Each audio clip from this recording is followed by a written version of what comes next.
Hello everyone. आज हम करेंगे preparations of silicon. Silicon prepare किए जाते हैं hydrolysis of alkyl and aryl substituted silicon halide से। तो सिलिकॉन हैलाइड का एग्जांपल है क्लोरोसिलेन। तो सबसे पहले हम करेंगे प्रिपरेशन ऑफ क्लोरोसिलेन। क्लोरोसिलेन की प्रिपरेशन के लिए हमें सबसे पहले चाहिए होता है एलिमेंटल सिलिका। एलिमेंटल सिलिका को हम प्रिपेयर करते हैं। सिलिकॉन डाइऑक्साइड को जब हम कार्बन के साथ रिड्यूस करवाते हैं तो हमें मिलता है एलिमेंटल सिलिका। एलिमेंटल सिलिका को जब हम क्लोरीन के साथ रिएक्ट करवाएंगे तो हमें मिलता है टेट्राक्लोरोसिलेन। टेट्राक्लोरोसिलेन को हम जब फर्दर ग्रिग्नार्ड रिएजेंट के साथ रिएक्ट करवाते हैं तो हमें मिलता है क्लोरोसिलेन प्लस MgCl2। ये क्लोरोसिलेन इस क्लोरोसिलेन की जब हम हाइड्रोलिसिस करवाएंगे तो हमें रिजल्ट में मिलेगा सिलिकॉन।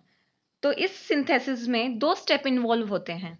सबसे पहला स्टेप है कि preparation of Grignard reagent. Grignard reagent की प्रिपरेशन होती है जब हम एल्काइल हैलाइड को मैग्नीशियम मेटल के साथ रिएक्ट करवाते हैं in presence of dry ether, we get RMgCl which is an Grignard reagent. जब इस रिजल्टेंट सॉल्यूशन को हम ट्रीट करवाते हैं कूल्ड टेट्राक्लोरोसिलेन के साथ तो हमें मिलता है ट्राइक्लोरोसिलेन। ट्राइक्लोरोसिलेन को जब हम दोबारा ग्रिग्नार्ड रिएजेंट के साथ रिएक्ट करवाते हैं तो हमें मिलता है R2SiCl2 प्लस मैग्नीशियम क्लोराइड के प्रेसिपिटेट्स। रिएक्शन ऐसे ही फर्दर मूव करती जाएगी और जो रिजल्टेंट था R2SiCl2 उसको हम जब दोबारा ग्रिग्नार्ड रिएजेंट के साथ रिएक्ट करवाते हैं तो हमें मिलता है trimethyl chlorosilane plus magnesium precipitates. और आगे जाके वो दोबारा से रिएक्ट करता है फिर ग्रिग्नार्ड रिएजेंट के साथ और हमें देता है टेट्रामिथाइल सिलेन प्लस MgCl2 के प्रेसिपिटेट्स। तो जैसा कि हम देख रहे हैं यहाँ पे वेराइटी ऑफ सब्स्टिट्यूटेड क्लोरोसिलेन्स की प्रोडक्शन हो रही है। तो ये जो प्रोसेस वो ज़्यादा हेल्पफुल नहीं है क्योंकि यहाँ पे बहुत सारे मिक्सचर बन रहे हैं रिएक्शन के। तो इस रिएक्शन को हम रिप्लेस करवा देते हैं Muller Rochow process. This process is an very important process, paper में बहुत बार आती है। तो अब हम मुलर-रोचर प्रोसेस के बारे में पढ़ेंगे। इट इज डेवलप्ड बाय ईची रोचर। इस रिएक्शन में इस प्रोसेस में क्या होता है जो एल्काइल क्लोराइड है वो रिएक्ट करते हैं एलिमेंटल सिलिका के साथ in presence of copper catalyst at 250 to 558 degree Celsius.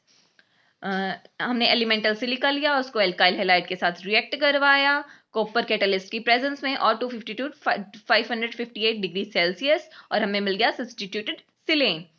अब नॉर्मली हम ले लेंगे एलिमेंटल सिलिका, इसका एग्जांपल है ये एलिमेंटल सिलिका, उसको हम रिएक्ट करवा रहे हैं मिथाइल क्लोराइड के साथ तो हमें मिल रहा है डाइक्लोरो डाइमिथाइल सिलेन।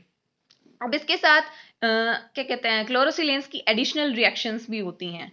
तो सबसे पहले जो एडिशनल रिएक्शन है उसकी हम पढ़ते हैं ओलेफिन्स के साथ। एज वी नो ओलेफिन्स होते हैं डबली बॉन्डेड एल्काइल चेन। हमने ये ले लिया, ये R2C डबल बॉन्ड CR2 है, ये एक ओलेफिन है। हम इसको रिएक्ट करवाएंगे सिलेन के साथ तो हमें मिल जाएगा सब्स्टिट्यूटेड सिलेन। अब नेक्स्ट जो रिएक्शन है वो है हम ये रिएक्शन यूज करते हैं तो मेनली यूज करते हैं सिलेन्स के साथ विद पॉलीफंक्शनल ग्रुप। हमने यहाँ क्या लिया, मिथाइल डाइक्लोरोसिलेन लिया, उसको हमने रिएक्ट करवाया साइनो इथेन के साथ तो हमें क्या मिल गया, beta cyano ethyl methyl dichlorosilane. यहाँ पे कितने सारे पॉलीफंक्शनल ग्रुप मिल रहे हैं ना हमें। यहाँ पे 2 क्लोरीन ग्रुप मिल रहे हैं, क्या कहते हैं मिथाइल ग्रुप मिल रहा है और हमें मिल रहा है CH2CN ग्रुप। तो वही है इस रिएक्शन में, ये रिएक्शन पर्टिकुलरली यूज की जाती है production of silanes with polyfunctional group. जब हमें सिलेन्स के साथ पॉलीफंक्शनल ग्रुप चाहिए होते हैं तो हम इस रिएक्शन का यूज करते हैं। नाउ जो क्लोरोसिलेन है वो प्रिपेयर किए जाते हैं रीडिस्ट्रीब्यूशन रिएक्शन से भी।